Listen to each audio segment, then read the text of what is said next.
ini lesung ini mencerminkan suatu negara yang kalau di depan ini adalah kekuatan pemimpin, kemudian kekuatan Tuhan dan kekuatan rakyat. Waduh. Sampai lari. Tapi memang langsung chaos, langsung berambulan kemana-mana itu sampai jatuh.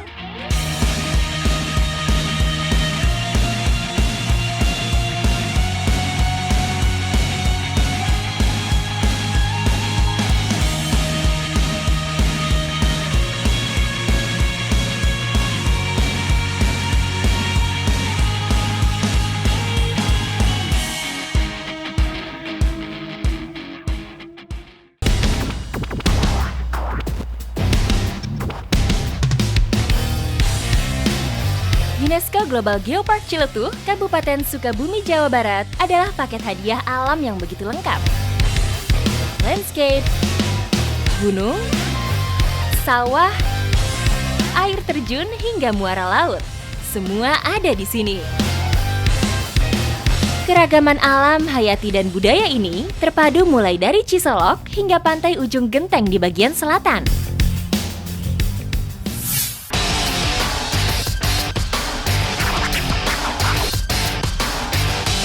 Sebelum menelusuri kearifan lokal yang hidup pada masyarakat yang tinggal di kawasan Geopark Ciletuh, saya mencoba menjajal bibir Pantai Palangpang.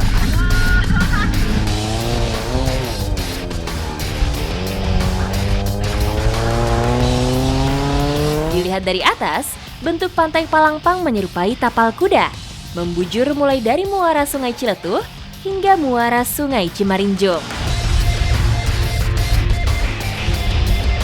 Sebagai ikon dan pintu masuk kawasan Geopark, Pantai Palangpang didominasi oleh pasir tidak berkarang, sehingga mobil yang saya bawa mampu melaju di antara deburan ombaknya yang landai. Mencoba bermanuver di atas pasir, mobil camping ini siap untuk berbagai medan. Bahkan mampu melewati muara Cimarinjung dengan mudah.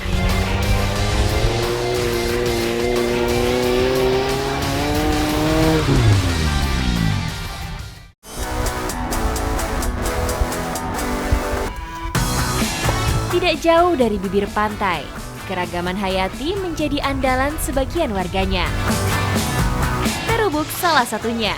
Jenis sayuran ini kerap menjadi oleh-oleh bagi wisatawan yang berkunjung ke Geopark Ciletuh, sekaligus menjadi sumber penghasilan tambahan bagi warga yang tinggal di dalam kawasan.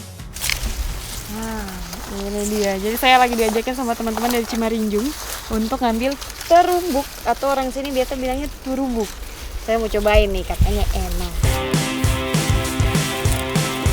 Memiliki nama lain tebu telur. Terubuk merupakan jenis sayuran yang dimanfaatkan bagian pucuknya.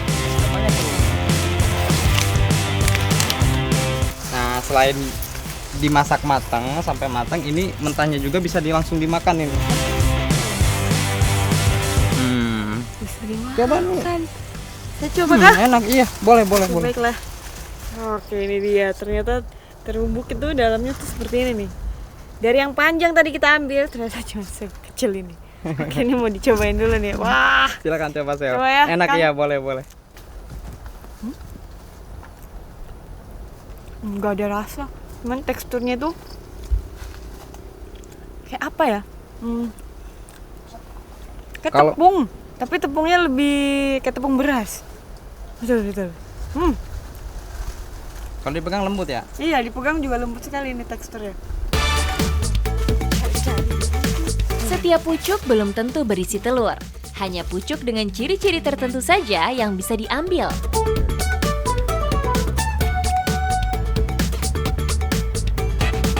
Seperti daun tebu, tiap helai daun terubuk ditumbuhi duri-duri halus yang tajam. Ini dia. Nah, lumayan besar ini. Jadi kalau ngambil ini juga harus cukup hati-hati karena ini daunnya ini ada duri-duri halus. Jadi kalau misalnya kita begini ke atas, dia tuh nggak kena ke tangan. Tapi kalau ke arah sebaliknya, itu malah jadi kena. Jadi harus hati-hati juga nih. Kebanyakan terubuk diolah menjadi sayur santan. Teksturnya berubah dari kesat menjadi lembut saat dipadukan dengan santan kelapa yang kental. Namun warga di sini punya cara lain dalam mengolah terubuk. Ini dia terubuk yang tadi kita sudah ambil. Kita sekarang mau olah. Tapi sebelumnya kita harus bakar seperti ini dulu. Kita mau olah dengan bumbu cobek. Ikut jejak saya, jejak Petualang. Terubuk mentah dibakar di atas bara api.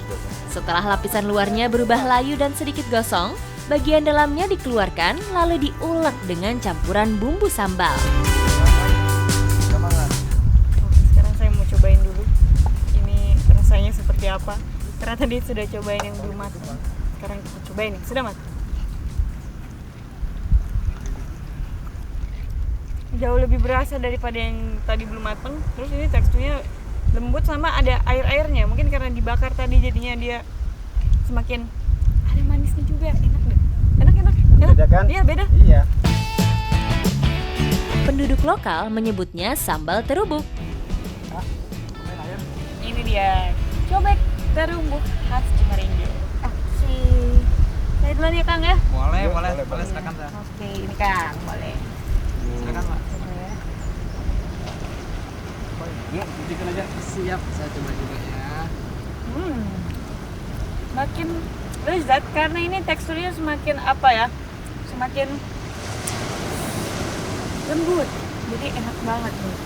Terus karena tadi dipakein kencur ini rasanya tuh segar sekali dan makin nikmat.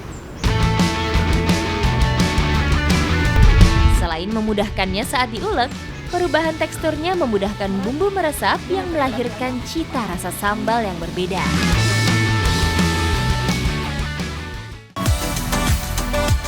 Matahari berangsur terbenam. Kini waktunya saya istirahat. Besok saya akan kembali menjelajahi sisi-sisi lain keanekaragaman hayati kawasan Geopark yang masih tersembunyi.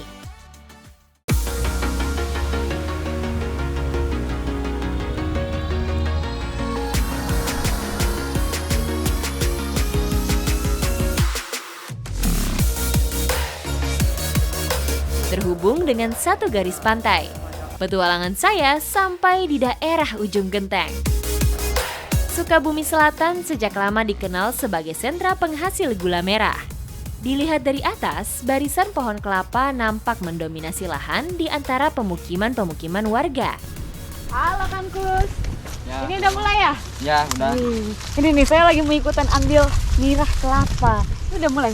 Udah mulai. Ini nih kalau dari sini kelihatan dia mulai Menetes keluar, ya. menetes nirahnya. Oh, ini udah ada juga ya? Ada. Ada juga nih. Seiring kebutuhan pasar, petani di sini terus mengembangkan berbagai jenis varietas pohon kelapa baru. Hanya dalam waktu 2 tahun, kelapa jenis ganja sudah mengeluarkan batang calon buah yang bisa disadap. Biasanya setelah diambil nih niranya, ini dilakukan pengirisan. Tujuannya ini supaya nanti besok hasil niranya lebih banyak. Jenis kelapa genja tidak hanya menjawab kebutuhan gula merah yang terus meningkat, namun mampu memberikan kesetaraan bagi para penggarap. Mana lagi? Pohonnya itu lumayan pendek, jadi kalau misalnya ambil niranya ini nggak perlu panjat ke atas. Dan ini memudahkan untuk perempuan-perempuan juga bisa ngambil, dan ini juga bisa membuka lapangan kerja baru. Kini petani perempuan tidak perlu lagi memiliki kemampuan memanjat pohon untuk menyadap kelapa. Dengan jangkauan tangan, mereka bisa terus produktif seperti halnya kaum pria. Termasuk mengurangi resiko kecelakaan akibat terjatuh. Proses mengolah nira menjadi gula adalah bagian yang cukup panjang dan melelahkan. Sini udah ada yang direbus juga ini. Terus ini selanjutnya gimana Pak? Dituangin aja ke sana. Dituangin aja? Oke. Baik Pak. Nah ini langsung dituangin nih seperti ini. Berarti ini kita tunggu berapa lama nih Pak kalau prosesnya nih? 2-3 jam. 2-3 jam baru jadi. Tapi aromanya aja udah Wangi. harum, wangi, manis. Perapian pun terus dijaga.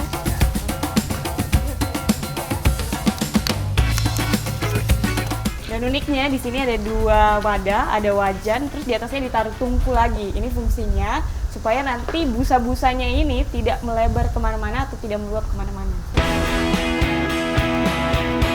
Rebusan nira terus diaduk sampai benar-benar siap untuk dicetak. Kecepatan, itu yang diperlukan ketika saya mencoba mencetak setiap gayung gula sesuai takaran. Gula merah yang masih cair ini mencapai tingkat panas yang dibutuhkan. Telat sedikit, gula akan mengeras dalam wajan dan gagal untuk dicetak. Setelah melewati proses yang panjang, ini dia nih hasilnya. Dan ini harus cepat-cepat dicetak karena kalau tidak nanti kering. Dari sinilah, gula-gula ini akan dikirim untuk memenuhi kebutuhan bahan baku berbagai produk turunan atau dilepas langsung ke pasaran.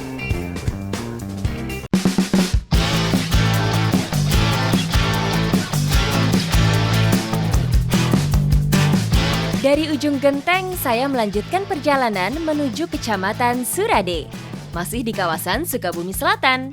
Kecamatan ini dari tahun ke tahun terus berkembang. Namun, sebagian warganya masih setia hidup berdampingan dan memanfaatkan setiap pemberian alam. Halo Ibu Cucu. Ya, halo. Wih, ini udah dapet ya Mbak ya? Iya, dapat ada. Ah, ini dia remis yang kita mau cari nih. Ibu udah cari start duluan nih. Iya, aku setia.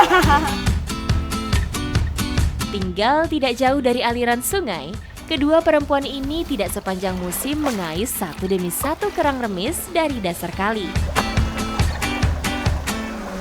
Ini dia yang mau kita cari, remis, dan saya harus berjalan cukup jauh dari mobil untuk sampai ke lokasi ini demi mencari remis-remis ini yang banyak di sekitaran sini. Mereka bisa melakukannya ketika memasuki musim kemarau.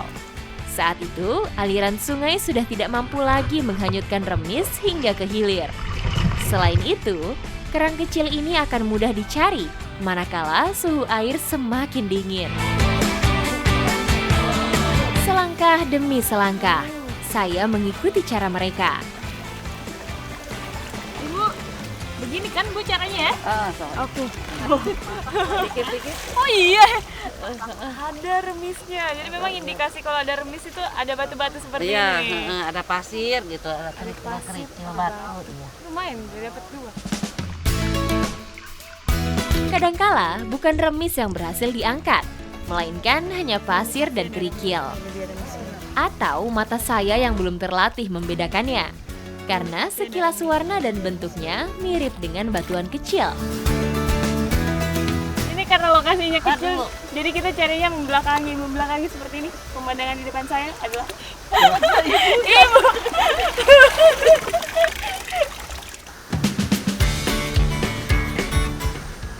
Nah, ini remisnya kita sudah ambil. Sekarang kita mau ambil jamur karena kata Bu Aap sama Bu Cucu ini biasa dikombinasikan atau dihidangkan sama jamur.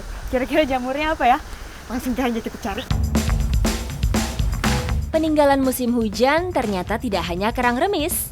Di darat, sisa air hujan membuat tumpukan jerami menjadi lembab, sehingga menjadi media ideal bagi tumbuhan jamur. Ini dia, kita mau cari jamur, bukan sembarang jamur. Gundukan demi gundukan jerami kami buka. Nampak warna putihnya sangat kontras dengan warna jerami, sehingga memudahkan kami untuk memungutnya. Wah, nah ini dia jamurnya. Dan memang ini dia biasanya tumbuh di tumpukan jerami yang sudah sebulan lebih. Dikenal juga dengan sebutan jamur merang. Jamur alami ini tidak sebesar jamur yang sengaja ditanam dengan media dan tempat yang disesuaikan. Ngambil dah gini nih. Gimana tuh Bu? Iya. Oke.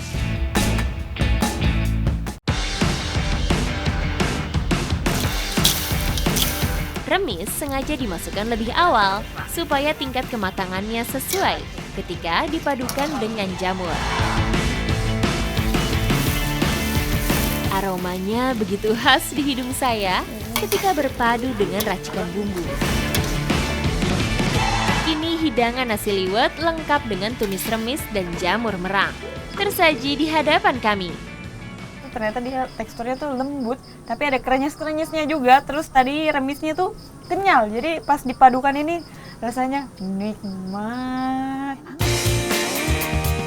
Di dalam setiap suapan, tekstur dan rasanya memberi pengalaman rasa yang begitu memukau.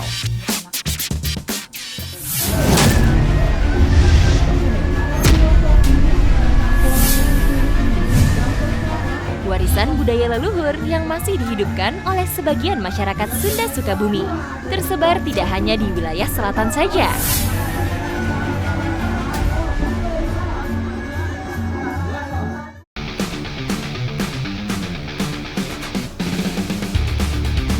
Bergeser sekitar 92 km ke arah timur, saya sampai di Kecamatan Gunung Puyuh, di mana tradisi masih dijaga tetap lestari.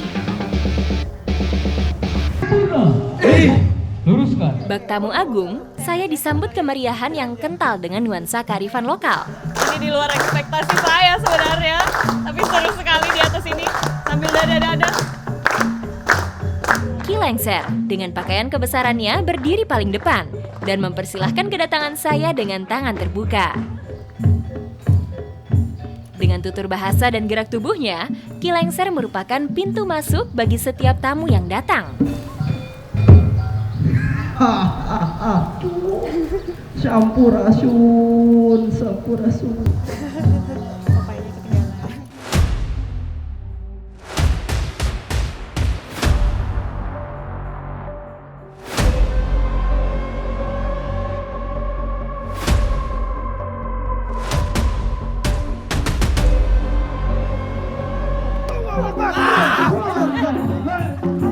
Wah, ini harus langsung begini karena memang langsung waduh.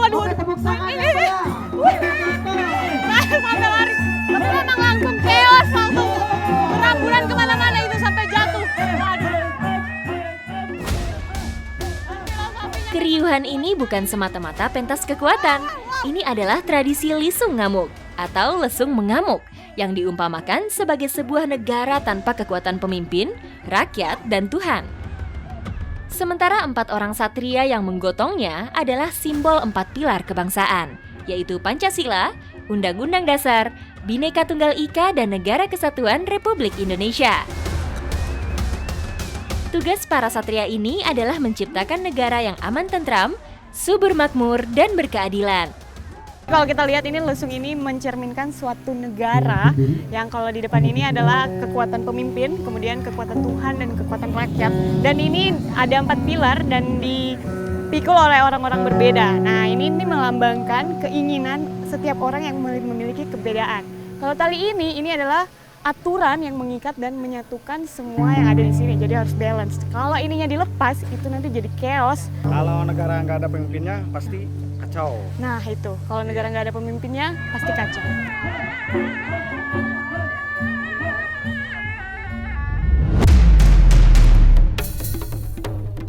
Kini giliran saya yang diuji keberaniannya. Saya harus memegang bola kelapa yang diselimuti jilatan api.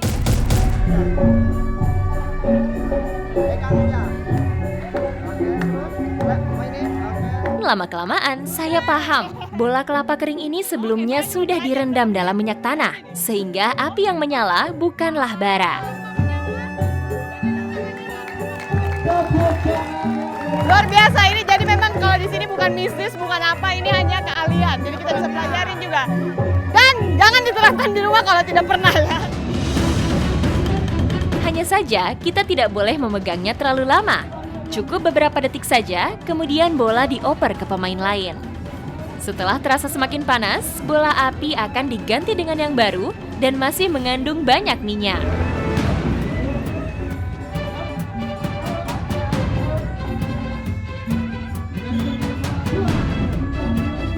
Ini terlihat fun sekali, menyenangkan. Tapi bukan saya yang nonton. Dikenal hampir di seluruh wilayah Pulau Jawa, permainan bola api dimainkan dalam waktu yang cukup singkat setiap babaknya. Tujuannya supaya tidak melukai para pemainnya.